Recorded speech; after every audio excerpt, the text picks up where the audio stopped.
স্বাধীনতা। কবি শেফাতুল্লাহ। জীবন স্বাধীনতা মানে কি জানো? আমার কাছে স্বাধীনতা মানে আমার বুক থেকে তোমাকে ছিনিয়ে নেয়া। জীবন স্বাধীনতা মানে কি জানো? আমার কাছে স্বাধীনতা মানে আমার বুক থেকে তোমাকে ছিনিয়ে নেয়া।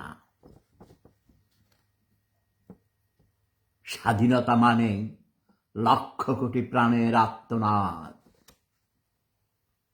কারো মা বাবা, ভাই বোন, প্রিয়জনকে হারানোর, আবার কারো বা ইজ্জত সম্ভ্রম হারানোর আর্তনাদ। আমার কাছে স্বাধীনতা মানে সমাজের রন্ধ্রে রন্ধ্রে দুর্নীতি, স্বজন প্রীতি, ঘুষ, হত্যাযজ্ঞ আর ধর্ষণ। সত্য কথা লেখার অপরাধে কবি, সাহিত্যিক, সাংবাদিক, বুদ্ধিজীবী সহ সকল মুক্তিকামী মানুষের জীবন বিপন্ন হওয়া। ফতোয়াবাজ, অসৎ রাজনীতিক আমলা, শাসক শোষকদের পোষা মাস্তান আর চাঁদাবাজদের দৌরাত্মে দেশ রসাতলে যাওয়া। আমার কাছে স্বাধীনতা মানে মোটা কাপড় আর দুমুঠো ভাতের জন্য, একটুকু আশ্রয়ের জন্য মা বাবাকে, তাদের যুবতী কন্যাকে পতিতাবৃত্তিতে ঠেলে দেয়া। বিশ্বব্যাংক, IMF সহ সকল দাতা গোষ্ঠীর কাছে দেশ ও দেশের অসহায় মানুষকে জিম্মি করে রাখা। আমার কাছে স্বাধীনতা মানে চারিদিকে শুধুই হাহাকার আর হাহাকার, শিক্ষিত যুবক যুবতী তথা কর্মক্ষম জনগোষ্ঠীর বেকারত্বের অভিশাপ, জনজীবনে নিরাপত্তার জন্য ব্যাকুলতা, এক কথায় জীবন বাঁচানোর আকুলতা। জীবন আমার কাছে স্বাধীনতা মানে শুধুই হতাশা আর আতঙ্ক। নরপশুরা আবারও হিংস্র দাঁত বের করে ভুয়া দেশপ্রেমিক সেজে ভুয়া ধর্মের মুখোশ পরে আটছে ধেয়ে আমাদের নির্মূল করবে বলে। তাই বলি, ওগো জীবন, তোমরাও সাবধান হয়ে যাও, নয়তো ওরা আমাদের প্রজন্মকে ফেলবে নির্মূল করে। একদিন আমি থাকবো না, তুমিও থাকবে না, কিন্তু স্বাধীনতা থাকবে, তাকে যে থাকতেই হবে। হে আমাদের প্রিয় স্বাধীনতাও, তুমি আমাদের নূতন প্রজন্মের জন্য থেকো চির আশীর্বাদ হয়ে, আজকের এই ভয়ঙ্কর রূপে নয়, অন্য রূপেই, যে রূপে আমরা দুজনে হব তোমাতে একাকার, দুর্জয় তারুণ্যে, অবশ্যম্ভাবী মহাবিপ্লবের রণাঙ্গনে, মহান বিজয়ের পতাকা তলে।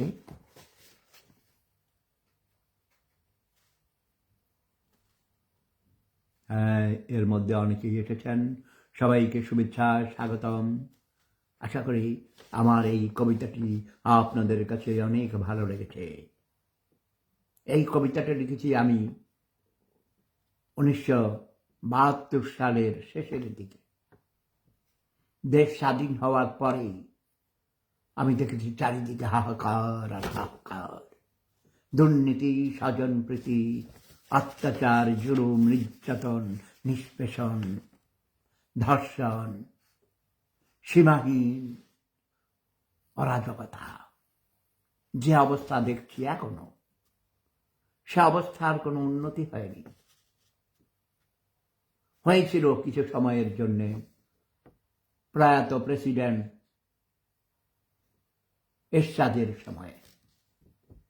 প্রেসিডেন্ট জিয়ার সময়ে কিছুটা শুরু হয়েছিল ভালোর দিকে যাওয়ার, কিন্তু তাকে তো বাঁচতে দেয়নি, তার নিজের লোকেরাই তাকে হত্যা করেছে। হাই ফাইজুর মিল্টন, আমার প্রিয় শিল্পী, কেমন আছো দাদা? তোমাকে দেখে আমার হিংসে হয়, তুমি নৌকা চালিয়েছ গ্রামে গিয়ে, তুমি সাঁতার কেটেছ, গোসল করেছ তোমার বাড়ির পুকুরে, সিরাজগঞ্জের সেই গ্রামে যমুনা নদীর ওই তীরে। মাছের রাজা রুই, শাকের রাজা পুঁই, এবং সিরাজগঞ্জের রুই মাছ হল বিশ্বের সবচেয়ে সুস্বাদু রুই মাছ। এটা কি জানো? এর কারণ আছে। অনেকে বলে আরে পদ্মার ইলিশ এত মজা কেন, আশেপাশের ইলিশ কেন স্বাদ নেই? এটা হলো যে ওই প্রাণী কি খায়। তোমার পদ্মার ইলিশ ছোট ছোট এক ধরনের বইচা মাছ আছে ছোট, ওই মাছটা খুব স্বাদ সুস্বাদু। ওই মাছটা ইলিশ মাছ খায়, তখন ইলিশ মাছও খুব সুস্বাদু হয়। আর যমুনার রুই এই ধরনের কিছু খাদ্য, মানে জলজ প্রাণী, ছোট মাছ, এবং এর মধ্যে পানির সাথেও কেমিক্যাল রিয়াকশন আছে, বুঝো না? চাঁদপুরে হলো কি, সারা বাংলাদেশের সকল নদীর পানিগুলো এক জায়গায় গিয়ে মিলিত হয়, মোহনা, অনেক নদীর মোহনা। বাংলাদেশের প্রায় সবগুলো নদী, শুধু কর্ণফুলী নদী ওই দিক দিয়ে বাদ পড়ে, মাতামুহুরী বা কিছু কয়েকটা নদী বাদ দিয়ে, বাকি সব নদীর পানি চাঁদপুরের কাছে এই মোহনা দিয়ে বঙ্গোপসাগরে মিলিত হয়, বুঝেছ? এই বঙ্গোপসাগর থেকেই মেঘ হয়ে উপরে উঠে জলীয় বাষ্প হয়ে সেগুলো মেঘ হয়ে যায়, পরে আবার হিমালয়ে গিয়ে বাধা পেয়ে বৃষ্টি হয়ে পানি নিচে পড়ে পানি রূপে, আবার সেখান থেকে গড়িয়ে গড়িয়ে নিচের দিকে এসে আবার বঙ্গোপসাগরে মিলিত হয়। যেখানে জন্ম সেখানেই মিলন, বুঝতে পারছি। এবং ছোটবেলা থেকে আমি বলেছি আমার দাদাকে, আমার দাদা অনেক জ্ঞানী লোক ছিলেন, আমি বলেছি দাদা এই যে বৃষ্টি কেমনে হয়, বললো এইভাবে সার্কেল, এইভাবে একটা সাইকেল আকারে। আমি বলেছি তাহলে হিমালয় থেকে বঙ্গোপসাগর পর্যন্ত এই পানি যেখান থেকে জন্ম হয়ে আবার ঘুরে আসে, এই পুরা ভূমিটা হবে বঙ্গ, এবং ওই ভূমি হবে বাংলা ভাষাভাষী মানুষদের জন্য একটি আবাস, একটি রাষ্ট্র। পূর্ববঙ্গ, পশ্চিমবঙ্গ, আসাম, ত্রিপুরা রাজ্য, মেঘালয়, ঝাড়খণ্ড ও মায়ানমারের আরাকান প্রদেশ সহ বাকি ভারতের যেই 7 সিস্টার বলা হয়, এই সবগুলো মিলে হবে বঙ্গ। আর আমি বঙ্গ পিতা হাসাম খন্দকার এসেছেন, তিনি দেখেন লিখছেন হাসেম হবে, হাসেম,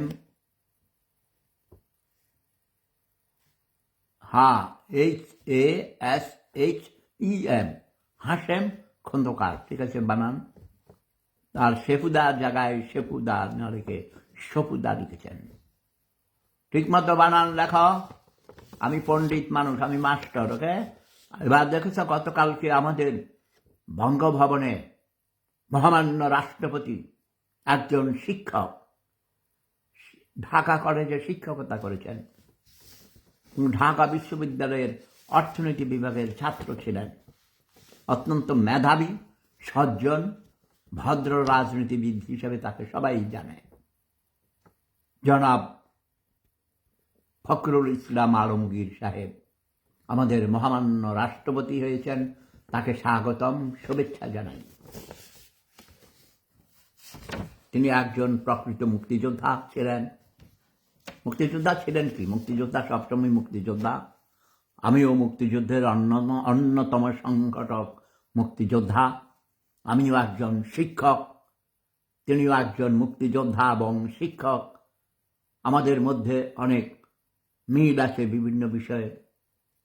আমি যেমন একজন সৎ মানুষ, আমার যতদূর অবজারভেশন, তাকে যতদূর আমি শুনেছি, চিনেছি, দেখেছি, তাকে দেখেছিও আমি। তিনি যখন ঠাকুরগাঁও সদর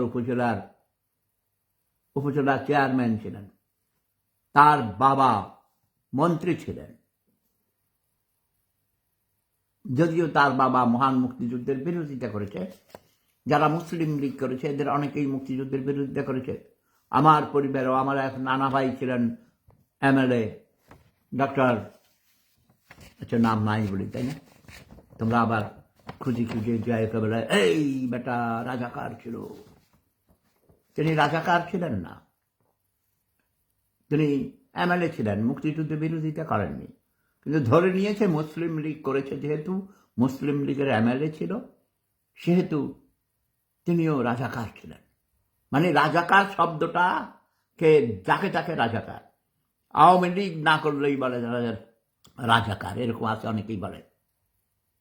আর একটা জিনিস আমি লক্ষ্য করেছি, আজ ভোরবেলায়ও নিঝুম মজুমদার, ব্যারিস্টার নিঝুম মজুমদার, তার বাবা আমার সাথে মুক্তিযুদ্ধে ছিলেন। আমার যেই ক্যাম্পে আমি ছিলাম সেই ক্যাম্পেই ছিলেন। আমাদের পাশের গ্রামে রাগউইট ক্যাম্প, তখন রাগউইটই ছিল ক্যাম্প। আমাদের বাড়ি পুড়িয়ে দেওয়ার পর আমরা পাশের গ্রামে গিয়েছি, সেই গ্রামে ক্যাম্প করেছিলাম। সেই ক্যাম্পে ছিলেন গোলাম সারোয়ার মজুমদার, অ্যাডভোকেট গোলাম সারোয়ার মজুমদার। আমার নানার বাড়ি যেই গ্রামে, রামগঞ্জ, নোয়াখালীর, মানে লক্ষ্মীপুর জেলা, এখন লক্ষ্মীপুর জেলার রামগঞ্জ উপজেলার বিঘা গ্রামে, ওই একই গ্রামে কিন্তু তাদের বাড়ি। সে আজেবাজে কথা বলে, সে ব্যারিস্টার, তার সমস্যা আছে, সে অতি বেশি আওয়ামী লীগের সাহায্য চায়। সে বলে যদি আওয়ামী লীগ আবার ক্ষমতায় আসে, আমরা রাজাকারদের সব মেরে ফেলবো, এই করে ফেলবো, সেই করে ফেলবো। ওই চট্টগ্রামে একটা আছে হাসান মাহমুদ, ডক্টর হাসান মাহমুদ। এই সব কথাগুলো যারা বলে, এরা রাজনীতি বুঝে না, এরা সংঘর্ষ বাধায়, এরা মানুষের মধ্যে এই সমাজে অশান্তি সৃষ্টি করে। সেই জন্যে আমি তাদেরকে অপছন্দ করি। নিঝুম মজুমদার আমার নাতি হয়, আমাকে দাদা বলে। আমি তাকে আবারও সাবধান করছি, নিঝুম মজুমদারের মতো যারা এই ধরনের খোঁচা লাগিয়ে কথা বলে, মুক্তিযুদ্ধের বিরোধী শক্তিকে অসম্মান করে একদম মেরেই ফেলবে, নির্মূল করে ফেলবে, কাউকে রাখবে না বিরোধী দলে, এমনটি করেছে তারা। যে কারণে আজ আওয়ামী লীগ নির্মূল হয়ে যাচ্ছে, আওয়ামী লীগ নিঃশেষ হয়ে যাচ্ছে। আওয়ামী লীগ বলে কোনো দল বাংলার মাটিতে থাকবে না, তোমরা একদিন দেখবে। এর জন্য দায়ী এইসব অপদার্থ লোকগুলো। যাক, আমি এখন একটু ভালো মুডে আছি। স্বরচিত কবিতা পড়ে শুনাইলাম, স্বাধীনতা কবিতা। তোমরা যারা আমার এই কবিতা শুনলে, এগুলোকে শেয়ার করো, অন্যদেরকে জানতে দাও, বুঝতে দাও, ঠিক আছে? ফয়জুল ইসলাম নীরব, ওয়েলকাম। তারপরে আমার প্রিয় Shahrasti trust welfare, Shahrasti welfare trust, স্বাগতম। আরেকজন লিখেছেন, কোন দিকে চলে যায়, হাশেম খন্দকার কি লিখেছেন, যে আপনার সংগ্রাম মিথ্যার বিরুদ্ধে, অসত্যের বিরুদ্ধে আমার আজীবন সংগ্রাম। ইয়াস, একদম জন্মলগ্ন থেকেই। মাহবুব আলম, আসিফ মাহমুদ, ফাইজুর মিল্টন, সবাইকে আমি অনুরোধ করছি, তোমরা এগুলোকে শেয়ার দাও। আমার এই কথাগুলো প্রতিটি মানুষের জানা উচিত। আমরা রিকনসিলিয়েশনের কথা বলি, পুনর্মিলনের কথা বলি, আমরা সহাবস্থানের কথা বলি, অথচ দুই পক্ষই প্রতিশোধের রাজনীতি করছে। বাংলাদেশ আওয়ামী লীগ এবং বিএনপি, বাংলাদেশ ন্যাশনালিস্ট পার্টি ওরফে বিএনপি, বিএনপির সাথে জামাত। বিএনপিরা এখন বলে হায় হায় রে, আমরা সারা জীবন দুধ কলা দিয়ে কাল সাপ পুষেছি, জামাত আমাদের গিলে খেয়ে ফেলছে। আমি বলেছি জামাতে ইসলাম হলো অজগর সাপ, আর বিএনপিকে এখন জামাত গিলে ফেলবে। যাই হোক, যে কোনো কারণেই আওয়ামী লীগ নির্বাচন করতে দেয়নি আওয়ামী লীগকে। আওয়ামী লীগ যদি নির্বাচন করত, এবার আওয়ামী লীগই আবার সরকার গঠন করত। কারণ বেশিরভাগ মানুষ আওয়ামী লীগকে ভালোবাসে, শেখ হাসিনাকে ভালোবাসে। আমি নিজেও ব্যক্তিগতভাবে বঙ্গবন্ধুকে ভালোবাসি, কারণ বঙ্গবন্ধুর ডাকে আমি মহান মুক্তিযুদ্ধে গিয়েছি। শেখ হাসিনা সরকারে থাকাকালীন স্বৈরাচারী রূপ ধারণ করেছেন। তার সেই স্বৈরাচারী রূপকে, তার খারাপ কর্মগুলোকে কাদির সহ যারা লুটপাট করেছে, মিথ্যাবাদী করেছে, শেখ হাসিনাকে মিসগাইড করেছে, তাদের আমি শব্দ বোমা মেরেছি। শেখ হাসিনাকেও মেরেছি, কারণ তিনি দুর্নীতিকে দমন করতে পারেননি। তিনি দুর্নীতি দমন না করে তাদের প্রশ্রয় দিয়েছেন, আশ্রয় দিয়েছেন, দলবাজি করেছেন। সব কিছুর মধ্যেই দলবাজি, সব কিছুতে দলীয়করণ করেছেন। সরকারি কর্মচারী কর্মকর্তাদেরকে দলীয়করণ করেছেন, প্রশাসনকে দলীয়করণ করেছেন। সে কারণে তাকে শব্দ বোমা মেরেছি। এবং আমি বলেছি গণতান্ত্রিক ব্যবস্থা চালু করতে হলে স্বৈরতন্ত্রের বিলুপ্তি ঘটাতে হবে। কিন্তু এখন যারা আসছে, তোমাদের কাছে প্রশ্ন রাখলাম, এখনো কি স্বৈরাচার মুক্ত হয়েছে? নাকি শেখ হাসিনা যা করেছেন তারেক রহমানও তাই করছেন? প্রতিশোধের রাজনীতি, প্রতিহিংসার রাজনীতি, এখানে কোনো রিকনসিলিয়েশন হতে পারে না, পুনর্মিলন হতে পারে না, সহ অবস্থান হতে পারে না। সবাইকে ক্ষমা সুন্দর দৃষ্টিতে এগিয়ে আসতে হবে। আসুন আমরা প্রথমে নিজেকে ভালোবাসি, তারপর আমাদের দেশকে ভালোবাসি, দেশের মানুষকে ভালোবাসি। জয় বাংলা, জয় বঙ্গবন্ধু, জয় জনতা, জয় মানবতা। প্রেম ধর্ম, সেরা ধর্ম, লাভ ইজ পাওয়ার।